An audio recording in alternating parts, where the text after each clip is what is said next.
Anong binili na? Na-miss ba yung Honesty Store?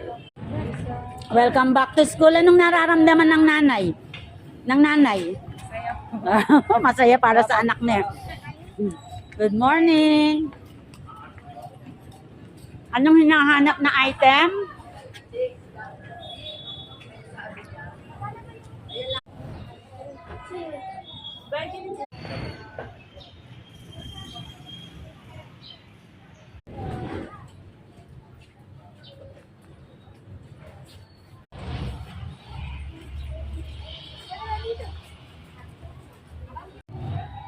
May paper po kayo ng green.